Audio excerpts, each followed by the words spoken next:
Hey there guys, it's Hobby here, back with another Star Wars Action Fleet review, and today we have the Y-Wing Starfighter. Used heavily by the Rebel Alliance during the Galactic Civil War, the Y-Wing was, as put in the Star Wars Rogue Squadron video game, the workhorse of the Rebel fleet. The version that we have today to look at is the BTL-A4 Y-Wing, which is the single-seat version, which has an astromech co-pilot. There was also the BTL-S3 version, which was a two-seater version where we had a gunner slash co-pilot who sat in the back of the cockpit. Unfortunately, they never made a Action Fleet version of the S3, as the A4 was the only version that we actually saw in the movies, and in other various animations we've seen Y-Wings in Clone Wars, and most recently we saw Y-Wings in the Season 3 opener of Star Wars Rebels, which, if anybody saw it, I thought was a pretty good episode, and we had a nice reference to A New Hope at the end of that. After they stole the Y-Wings from the scrapyard, they mentioned where those were going to. No spoilers, but it was a really nice throwback to Star Wars A New Hope. Anyway, let's have a look at this particular toy, released in 1996. This Y-Wing is Gold Leader's Y-Wing. We'll have a quick look if we take it off the stand. So we can see the Gold Squadron paint scheme that we saw in A New Hope during the Death Star battle. Quite nice sort of battle damage chipping going on around the cockpit module and around the front of the engine nacelles.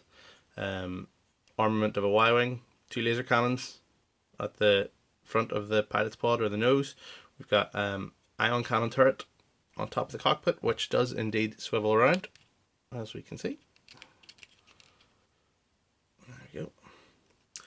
Cockpit opens, so we can fit our pilot in there. Not much to see on the inside, maybe some stickers if you can maybe sort of see that. Yeah, there's some stickering on the inside. Let's close that up again.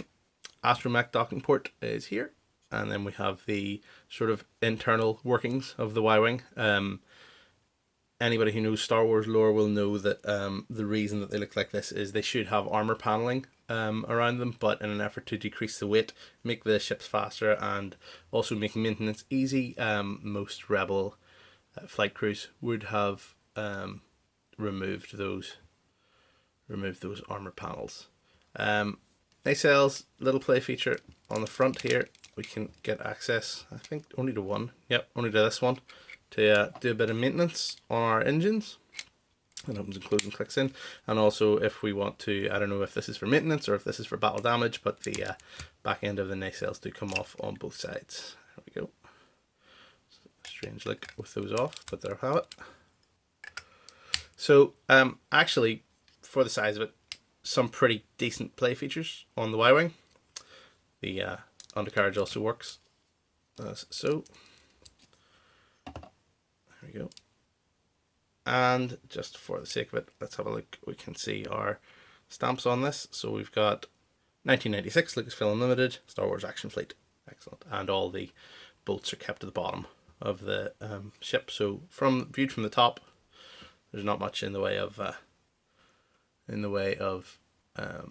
build material, which is great. Quick look at the figures. So we have Gold Leader. Let's have a look at him. Pretty standard Rebel flight suit. Paint job pretty good. And if we can get a look at his helmet, it's nearly.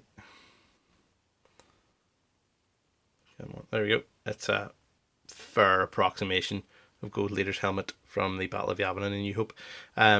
Little quick quiz question without looking it up. If anybody wants to comment in the comments, what was Gold Leader's name in A New Hope? It's not mentioned in the movie. Not sure if it's mentioned in the book, but it's definitely known.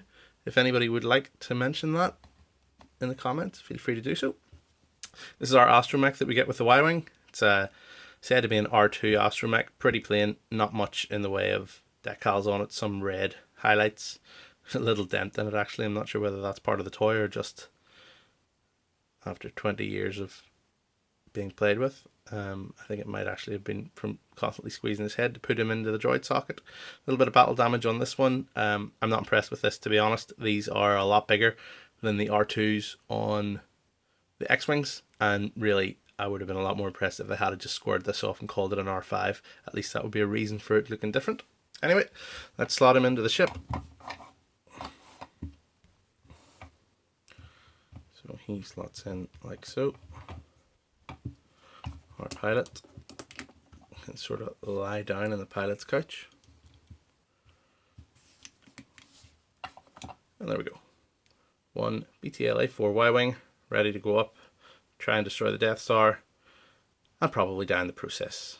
Because if anybody has watched the movie, we'll all know that only one Y-Wing survived the battle. I'm guessing it's this one. This particular gold Y-Wing was available in a pack on its own and also as part of the flight controllers range. There were 4 Action Fleet flight controllers that included some electronics on the stands. I have a few of those that we can look at least one, at some point in a future video. And it was available on its own. There were other versions of the Y-Wing that you could have got. There was a blue version and a red version, which I have, and again we'll look at that when I do my Y-Wing variants video. Okay folks, any comments? Please feel free to make them. Throw a like if you enjoyed this video. Please think about subscribing, and I will speak to you all soon. Cheers, bye bye.